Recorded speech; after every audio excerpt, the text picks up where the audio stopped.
Yendo al registro, pues estamos a tope con el registro en el sentido que, bueno, a septiembre, después de que hemos hablado del inicio del registro en nuestro centro y haber entrado en el proyecto, pues en septiembre hay la ICCM, la reunión internacional europea de la Sociedad de Desarrollo Congénito del Metabolismo, y presentaron el día antes del congreso, hubo unas reuniones de los centros, de los 60 y pico centros expertos en Europa. Y nosotros estamos en dos subnetworks. Yo y la doctora García Silva estamos en la parte mitocondrial y hay una reunión con Shamima Rahman y otros centros expertos de Europa. La verdad que éramos un pequeño grupo ahí muy motivados, con las asociaciones de pacientes también presentes. Entonces se habló de varias cosas. Lo primero, se presenta a nivel general el MetaBERN, que es la red de investigación europea en enfermedades metabólicas. Se presenta el registro UIMD, que es Unified Inherited Metabolic Disease Registry, el registro que intenta unificar todos los registros metabólicos, que creo que es algo tan necesario que cada uno esté haciendo su registro en su casa y duplicando registro, esfuerzos, es totalmente inútil. Entonces se ha promovido desde las sociedades de investigación de metabólica a nivel europeo ese registro y nosotros vamos a estar ahí. El tema es verdad que empezaron unos que tienen mucha experiencia en enfermedad tipo intoxicación y la parte mitocondrial de ese registro no está muy bien desarrollada, por lo cual cuando nos sentamos con Shamima Rahman y le digo mi preocupación, me dice, es que ya solo acabo de decir yo también a ellos que tenemos que hacer que la experiencia que ellos tienen desde hace más de 10 años en Inglaterra y Estados Unidos, sumada a la experiencia de Mitocon y de también en la alemana Mitonet y con la nuestra, pues nos tengan en cuenta a la hora de trasladar los registros y los datos que llevamos recogiendo mucho tiempo en este registro. Entonces estuvimos presentes en esto y fue bueno. Y también de que se habló de la necesidad de impulsar líneas guías para enfermo mitocondrial, que es una cosa que es muy necesaria, porque es verdad que se están llevando prácticas nutricionales y médicas no tan de calidad de los centros pequeños, pero porque tampoco le facilitamos la información o nos estamos dedicando a esto, que pensamos que se puede hacer un poco mejor. La dificultad es tener también el tiempo de hacer todo esto. Ella decía que estaba súper ocupada, por ejemplo, porque le escriben de todo el mundo por segundas opiniones y decía, es que me tienes que ayudar, y hemos tomado esta decimos, pues este relevo nos ha dado de impulsar esto, y estamos también con Montse de adultos pues trabajando en esto. Sabéis que ella tiene mucha experiencia en MELAS y se ocupa de esto desde hace unos años. Hay otras novedades, que la posibilidad de que los centros recurran a estos expertos a nivel internacionales para comentar los casos de pacientes. Se ha creado una plataforma y uno de los objetivos principales de esto de MetaBERN, que veis aquí, que es lo que, si hay un paciente que necesite una segunda opinión o que quiera que se valore su caso, hay una plataforma súper segura donde se puede incluir resonancia, electroencefalogramas, vídeo del paciente y crear un panel de expertos donde los mejores en el mundo pues puedan darte una segunda opinión.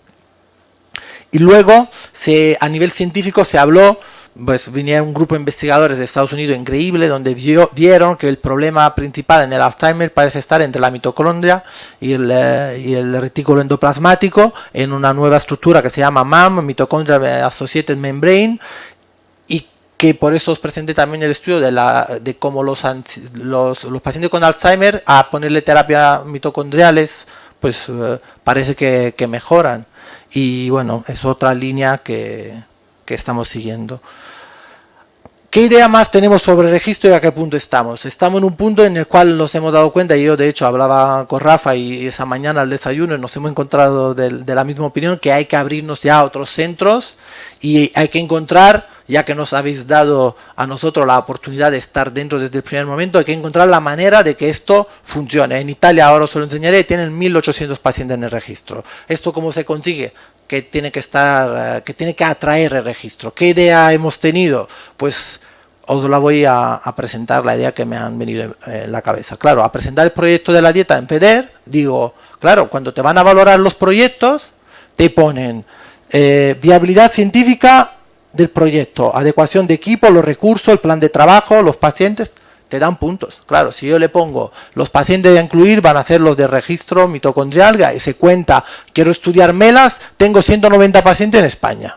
y lo tengo localizado. Si puedo hacer, no es lo mismo que presentes, quiero estudiar eso en el MELAS, te va a dar más puntos y entonces esto va a permitir invertir en el registro que luego entren otros proyectos competitivos que igual no caen en enfermedades mitocondriales si no caen en otro lado, que bueno, todo el mundo tiene derecho, pero nosotros aquí estamos trabajando en esto y vamos a intentar que esto funcione. Y esto va a ser un arma muy buena y tenemos que trabajar en esto porque creo que de verdad va a significar una facilidad para tener luego financiación muy buena, ¿vale? El hecho que sea multicéntrico el estudio te puntúa más, entonces dice, bueno, en el registro estamos todos centros y colaboramos. En el registro analizamos en los pacientes determinadas cosas que luego son muy útiles cuando vas a hacer un estudio, porque yo sé el estado actual de los pacientes, por ejemplo, de nuestro estudio, ya sé yo cuánta crisis epiléptica han tenido el año pasado, pues qué tal está, pues como veis, el valor del lactato en el paciente, pues se redujo, sabes, que ya tengo información. Este registro es útil porque me da un estado actual del paciente, cómo está el diabetes de controlado, si está usando insulina o menos, pues simplemente es meter el paciente en el tratamiento y ya luego volverlo a valorar. Y es un instrumento muy útil que nos puede ayudar. También nos puede ayudar porque dice, quiero estudiar el efecto de esta dieta que os presentaba Delia, hablaba de la glicemia, ¿no? ¿Os habéis pensado en la diabetes? Pues seguramente el abuelo de algún niño pues tiene, sabéis que no puede comer el azúcar. Pues quiero estudiar el diabetes mitocondrial. ¿Cuántos pacientes mitocondriales ahora pues tienen diabetes? Pues vas a registro y te salen todo porque tenemos recogidos en el registro todo este tipo de información, ¿vale? Y esto nos puede ayudar. Dice, quiero hacer un estudio sobre epilepsia y mitocondriales. O quiero describir qué característica tiene la epilepsia en los pacientes mitocondriales. ¿Qué fármaco resistencia tiene? ¿Cuánto tiene más de 1, 2, 3 fármacos? También el tratamiento de los pacientes está incluido en el registro. Y esto nos puede ayudar bastante. En el registro se trabaja de dos maneras, pues con genética. En esa primera fase hemos decidido poner los diagnósticos confirmados porque ha cambiado mucho desde cuando Mitocon empezó con el registro hace años, en el cual tú podías diagnosticar un paciente de una enfermedad y publicarlo por la cadena respiratoria o los biomarcadores o la clínica y ya no te aceptan nada. Como no tenga genética, ya no te aceptan las publicaciones. Entonces se está trabajando y decidiendo de poner solo los pacientes con diagnóstico genético. Al mismo tiempo, también se trabaja con clínica, no solo con la mutación, sino con este paciente, HPO es Human Phenotype Ontology, el fenotipo, la clínica del paciente. Os hago un ejemplo, pues tienes un código especial que solo en todo el mundo se usa solo este para decir que tienes un déficit de la cadena respiratoria. Para el complejo 1 hay otro código, ¿vale? Por la ipsarritmia, un determinado patrón electroencefalográfico, hay un código. Por la microcefalia, por las malformaciones, por el filtro largo de la boca, por cualquier cosa hay un código, ¿vale? Entonces, trabajando en código, yo he pensado, ¿y si se hace un registro de paciente no diagnosticado con todos estos códigos y luego se usa para buscar desde la clínica ir a un panel genético concreto o decir, a ver cuánto hay en España que pueden tener esa enfermedad que asocia a eso, 3 o 4 síntomas? ¿Esto podría ser útil para el paciente no diagnosticado? Probablemente sí. Y luego he llegado a otra conclusión, que igual no hay que trabajar tanto, que nosotros cuando hacemos informe clínico con la historia electrónica y ponemos vuestros diagnósticos ahí, esto ya el hospital para luego tener complejidad y recursos del Estado ya lo codifica. Entonces en unos años el médico no tiene que tampoco duplicar su trabajo con investigación, pues hace un informe que crea unos códigos y de estos códigos van a un software e igual te dice, oye, igual ese paciente tiene ese síndrome, ¿le has estudiado este gen, etcétera? Entonces, pues es también útil igual y plantear en una segunda fase si el paciente que no tiene diagnóstico, que yo sé que sois muchos y venimos aquí para ayudaros, que igual también se pueden beneficiar de ese tipo de enfoque. Entonces, como veis, esto es en la página web de HPO, tú pones ataxia y él te dice qué tipo de ataxia tiene. Y cuando la pones, te dice todas las enfermedades asociadas con esto.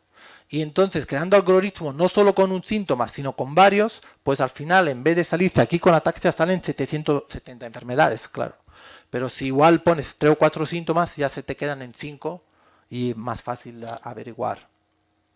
Entonces, como os explicaba, UIMD, que es el registro unificado de enfermedades metabólicas, es un registro que nace, como veis, hasta la gráfica es la misma, por gente experta en trastorno de intoxicación, ¿vale? Habían dos registros que eran EIMD y EHOD, que unían sobre todo la forma de intoxicación, y estos centros expertos en Alemania pues han creado el UIMD y han involucrado a toda Europa. Y también cuenta con enfermedades mitocondriales, pero que habrá que implementar y ayudarles para que podamos todos entrar en esto. Actualmente, como veis, pues hay muy pocos centros, no es fácil.